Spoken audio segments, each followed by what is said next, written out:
Good afternoon and welcome to Chargers Outside Zone. I'm Chuck. I'm Thomas. And today, like everybody else, we're going to talk about the Baker trade. But And we also, we we're going are to review friend of the pod, Conor Orr's latest article, 10, 12 most likely teams to win the Super Bowl, something like that. But we'll get to that article. We'll get to that article. All right. But first, as a reminder, this is a father-son hobby where we focus on team building. We are not experts, no gambling, betting, or fantasy talk. And if we are ever going to get hot takey, it might be about the Baker trade. Yeah, Might be. Let's see. might be. All right. So we're breaking one of our rules, but Probably. everyone's talking about it. So I thought, why not us? yeah. So Even though it doesn't affect the Chargers. unless you've been living under a rock, you've probably heard that Baker Mayfield was traded from the Cleveland Browns to the Carolina Panthers. Carolina sends a conditional fifth round pick that could turn into a fourth. in 2024. So we just had the 2022 draft. Next year will be the 2023 draft. And then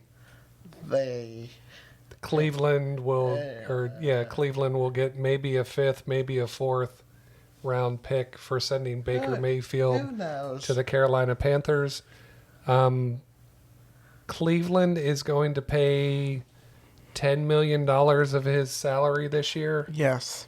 Carolina is going to pay $5 million. Yes. And Baker took a pay cut, $3.5 million pay cut. Yes. So I really don't get why Carolina decided to go with Baker.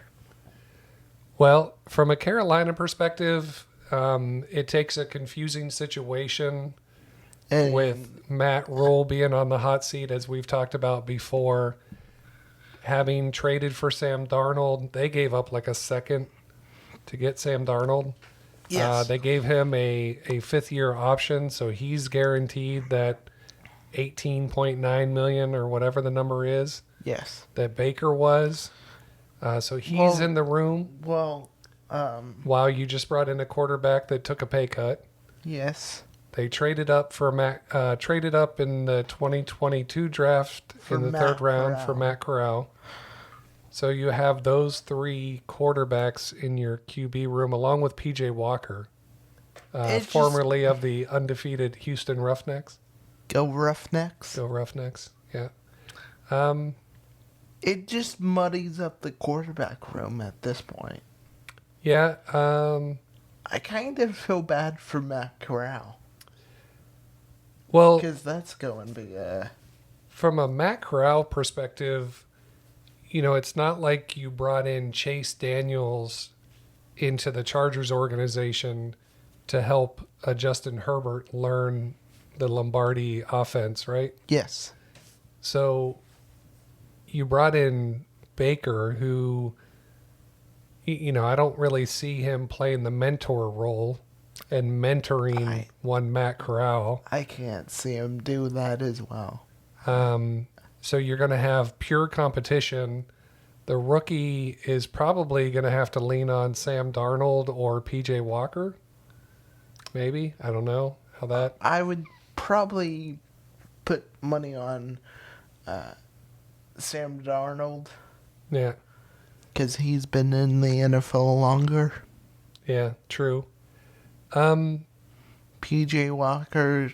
I guess the benefit is that you're paying a person that some people think is a starting caliber quarterback in the NFL $5 million this year, a 1-year rental program. Yes. Probably from a pay for play perspective, it's can't miss because it's only $5 million out of your pocket. Yes. Is he the Baker that played well a couple years ago and won a playoff game? No. Is he fully recovered from injury? We'll see. Um, It's just kind of weird. yes, but, this is one of those last two quarterback dominoes to fall, right? Everybody's been waiting around the offseason on Carolina, Seattle. What are they going to do? Baker's in play. Jimmy G's in play. I would have went with Jimmy G. I think some people would agree with you. Others say that he's limited at some point. Yes, but I tend to agree with you that he took the Niners to the Super Bowl and to the NFC Championship game last year. Yes. Obviously, in a Mike McDaniel, Kyle Shanahan offense. And then also, he knows how to mentor a rookie quarterback. Third, it's not clear how much mentoring he did of Trey Lance last year. It's not clear, but and I don't think the offense in Carolina is from the Shanahan lineage. You know what I'm saying? Like if Mike McDaniel went to Carolina, yeah, you in that situation you might bring in a Jimmy G, right? Yes. But if you're Matt Rule in his offense, and I don't. It's going to be really strange from a Carolina perspective to see their preseason games. Baker did win the Heisman in college.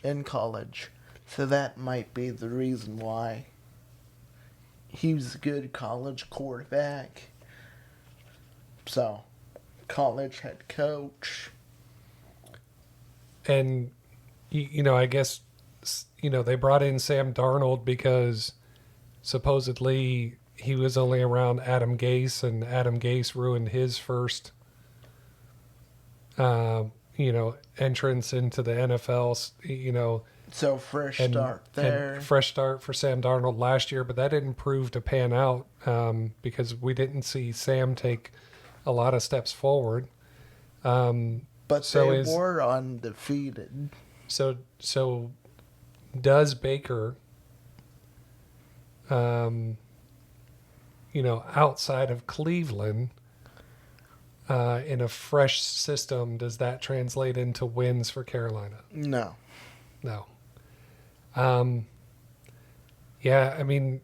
He will have Christian McCaffrey. He will have Christian McCaffrey, Robbie Anderson, DJ Moore, Tommy Tremble, I think, at some point. That wide receiver quarterback connection with Robbie Anderson is kind of strained. Yeah, the tweet from Robbie Anderson, and what exactly did he mean by it? Can Robbie Anderson and then Baker Mayfield coexist in a locker room? I would hope through. And also the offensive coordinator. Yeah. Yeah. So. Oh, because the offensive coordinator doesn't. Isn't a Baker fan? Yeah. Yeah. So that whole Carolina offense room is dysfunctional. I guess the good part is if you are Carolina, you'll get and your season starts off poorly, then you're rid of Matt Rule. You don't have Baker under a long-term contract, so he's gone. Sam Darnold's gone if you don't trade him this offseason. Yeah. And you have Matt Corral, and you're likely picking high in the 2023 NFL draft. With Bryce Young, C.J. Stroud, Will Levis, Tyler Van Dyke. I would say they're in the competition for tanking with... I don't even think they have to tank if they have poor quarterback play, playing in the NFC South with Tampa Bay, New Orleans with that defense. Yeah. And, Jameis Winston, being a game manager, those should be 2 wins for the Saints. And their only benefit is playing against Atlanta, that may actually have a worse roster than they do. Well, I think on paper, they do have a worse roster overall. Yeah. But yeah, Carolina is going to be an interesting watch. The Week 1 matchup, Cleveland Browns at Carolina Panthers. So it's going to be weird. Week 1 Baker Mayfield revenge game. It's almost like the Jets game Against Carolina last year. Interesting. Interesting. Both teams traded their franchise quarterback, and they played them in the season. Yeah. So just from a Cleveland perspective, obviously they're still awaiting the Deshaun Watson suspension. Yes. They are now free of Baker Mayfield, although they're not free of his salary. Which, honestly, they needed to get rid of him. Before training camp, just to eliminate that awkward situation. I agree with you there. Yes. So let's see if Sam Darnold stays in Carolina or if he moves on, and see what happens in Carolina. We are not huge Baker fans. But remember, this story's not over until round 4 or round 5 of the 2024 NFL Draft. Yes. When the Cleveland Browns select... We might have a new president by then. Well, we'll be... we'll be... in the presidential... Yeah, well into the 2024 presidential election stuff at that cycle. Point.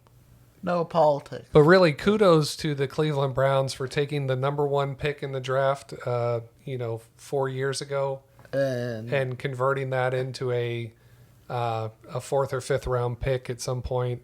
Really, that is shocking. That is, I think in Pittsburgh they say the standard is the standard. I think in Cleveland is the Browns. The Browns are the Browns. Browns. Could you imagine if Joe Burrow just went for a 5th round pick? Yeah, that's not happening. No. Look at Russell Wilson going for all that draft capital and players, and to think that the number 1 pick in the draft 4 years ago went for a bag of chips. We finally found the definition of bag of chips. Yeah, now when we open up Webster's dictionary next year to the bag of chips, there'll be the draft capital that Baker Mayfield brought in for the Cleveland Browns. Yeah. All right, you ready to move on? Yes. Awesome.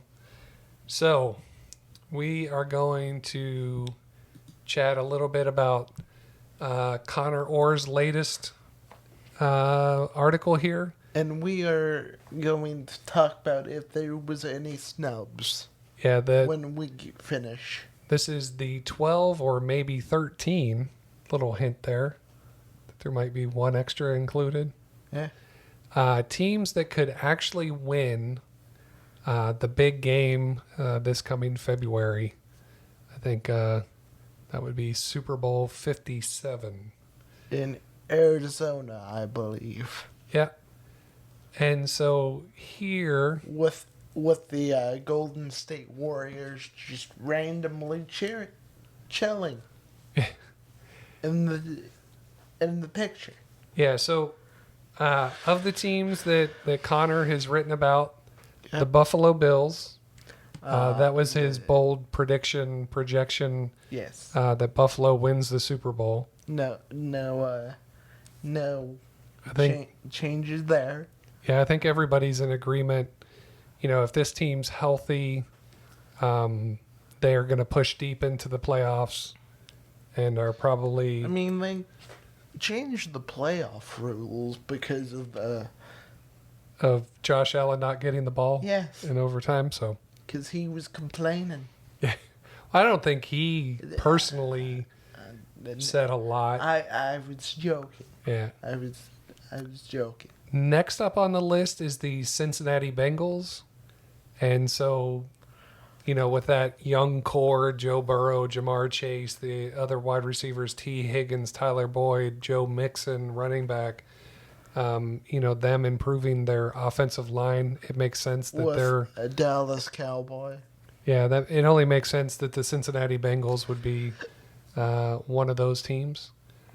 The Baltimore Ravens, and I think Connor talks a lot about the Ravens, whereas they play a little bit of Moneyball on his latest podcast, and they invest in like running backs and tight ends, whereas some of the other teams in the league have been investing in wide receivers, right?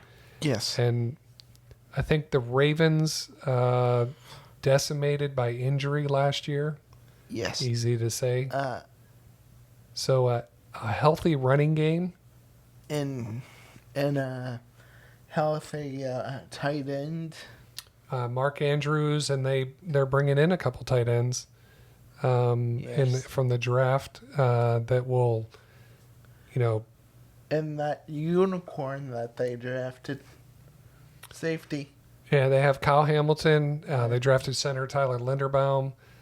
They sent Hollywood Brown to the Arizona Cardinals. They're talking about that money ball and not investing in wide receiver. So where you're trying to, make a defense to defeat the Kansas City Chiefs, if you run into the Ravens... Yeah. In the playoffs, you might be in trouble if your defense is too geared towards the Chiefs, right? Yes. So you got to beat the Chiefs and the Ravens come playoff time. Yes. Should be interesting. Lamar Jackson's contract makes me worried. Yeah, I think that'll all get settled out. I think I came in too hot there a little bit. But another team he has here is the Indianapolis Colts. So bringing the Matt Ryan to that running game. The Colts... How many years does Matt Ryan have, though? What's that? He appeared in a Super Bowl. But his team was winning 28-3. I'm not sure if you ever heard that story or not. Yes. Yeah. The Chargers made fun of it. Oh, that's true. Yeah. But so Matt Ryan... leading a Colts offense, so there shouldn't be as much volatility. Yes. As with a Carson Wentz. The only issue for the Colts, I think, is then at wide receiver, whereas Baltimore is very heavy run, heavy pass to the tight end. Yes. And where Baltimore has a lack of wide receivers, the Colts, yes, they have Jonathan Taylor, but they need wide receivers to step up, whether that's Paris Campbell or somebody else. Anyway. Yes, and they traded for Las Vegas Raider. Yannick Ngakoue to improve that. Yeah, brought in Ngakoue on the defense. So I mean, I don't think there's any questions around the defense, but that offense and can they consistently move the ball without wide receivers? Yes. That'll be all on Jonathan Taylor. I mean, the Tennessee Titans did it. Yeah. So. Next up here is the Dallas Cowboys. I did see somebody say that Dak Prescott is in the best shape of his life. So, but everyone says that. Let the let that off-season trope begin. Where Dallas has hope. Yeah. I mean, once again, this is a team that's going to have to be led by a defense, a Dan Quinn defense, and then Dak play well enough in getting the ball to CeeDee Lamb. But number 12, number 11 on that defense. Yeah, Micah Parsons. Yeah, the defense should be great, but at some point, you're going to have to put some points on the board, right?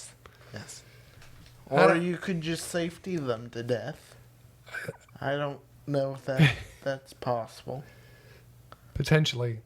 So are we in or out on the Cowboys being able to win the Super Bowl this year? I think I'm out. I'm out too. I'm going to say Mike McCarthy doesn't have what it takes. But he won a championship with Green Bay. Yeah, he did. But so you're telling me I think that ship has sailed. Aaron Rodgers isn't good enough? I think Aaron Rodgers was good enough. You don't think? But I don't think. Yeah. I think they have too many questions for me. Kansas City Chiefs, obviously. The departure of Tyreek Hill. But Andy Reid says that his offense is wide receiver agnostic. He has a chance to prove that. Let's see. Yeah. But, they've made it to how many AFC championship games, so I'm sure they'll be in the mix. But all they need to do is get to the Super Bowl with a healthy Patrick Mahomes, and you have more of the performance against the 49ers than the performance against the Buccaneers, right? But and he also has, and Mahomes has to adapt to the that new Cincinnati defensive strategy of getting him to start turning circles in the get out of that habit. Yes. All right, next up, the Los Angeles Chargers. Let me just read this to you. This is the year I believe we'll see the making or breaking of the Brandon Staley regime. Few coaches have entered the conversation with such force. Staley was determined to mold a team in his vision, but didn't have the runway or personnel flexibility to get it done in one off-season. Thus, they had a team largely naked against the run during a stretch of the season where run defense is incredibly critical. The Chargers beefed up, made themselves harder to throw against, and added some juice to their pass rush. Yeah. Teaming Staley up with Vic Fangio's system star and all-around great player Khalil Mack. While it's unfair to assume Justin Herbert will again elevate his game after a 38-touchdown Pro Bowl campaign from 2021, in which he had a higher EPA per play average than Josh Allen, we can also dream about his ceiling and where it might lead a team this talented. Yes. So I think here at Chargers Outside Zone, we are completely on board with the Chargers' potential to win the Super Bowl. Yes. They are definitely a team that's likely. All right. The Denver Broncos. So, I mean, they did it with Super Bowl 50. Yes. How many years did that take? So obviously the addition of one Russell Wilson. Yes. I'm comparing that to that season. I still think they're going to struggle to get a whole new regime, a new quarterback. They have a chance, but I think they're outside looking in. Yeah. On this. Las Vegas Raiders. I think a lot has to go right for the Raiders to win the Super Bowl. I mean, that's true of any team, but no. I'm out. Green Bay Packers. I mean, they've added some talent through the draft. Let's see what wide receivers There are some good stories, or at least, like Aaron Rodgers appearing on the Pat McAfee show saying some certain things about the young wide receivers, but obviously we're going to have to get into the season and see if he's constantly frustrated by young wide receivers running the route not exactly the way he wants to, or if he can adjust and not be as super critical. Yeah. Next on the list here is the Tampa Bay Buccaneers. Tom Brady.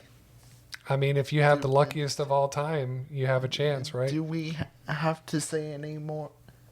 Yeah. Anything more? Tom Brady. The Los Angeles Rams. So the defending champs. The defending champs always have. And they have plenty of talent coming back. So that's the 12. Once again, Buffalo, Cincinnati, Baltimore, Indianapolis, Dallas, Kansas City, Chargers, Broncos, Raiders, Packers, Buccaneers, and Rams. I think outside of Indianapolis and Dallas, I'm generally okay with everybody on this list. I have a snubbed. You have a snub? You haven't seen his number 13 yet, have you? What's your snub?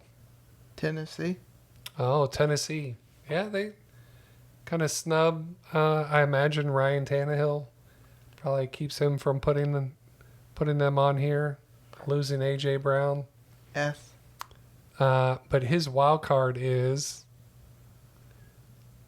the Philadelphia Eagles. I would. You're high on the Eagles. Yes. So I guess that, we need to see how Jalen Hurts plays. Yeah. And to see what kind of defense, the offense, with A.J. Brown now, Devonta Smith, Dallas Goedert. Yeah, they could be a formidable opponent all throughout the year, making things difficult. Yes. If they can get some forward lean with Jalen Hurts at quarterback, a lot of teams could be in trouble. The Steelers also have a chance. Yeah, but I wouldn't put them on this list as a snub. They have too many questions around that quarterback position. They always have a chance with the head coach. Yeah, let's see. All right. Yes. I think that brings us to the end. Yes, it does. And just a quick announcement as we go back in. We are going to be taking a few weeks off just to we're running out of content ideas, so we're just going to take a few weeks off, and we'll be back as the preseason or regular season starts. So if you've watched this episode or any episode, thank you. Follow it, subscribe on YouTube at Chargers Outside Zone. Like the video, turn on notifications, follow us on Twitter at LAC Outside Zone. Have a great weekend. We'll talk to you later. Bye.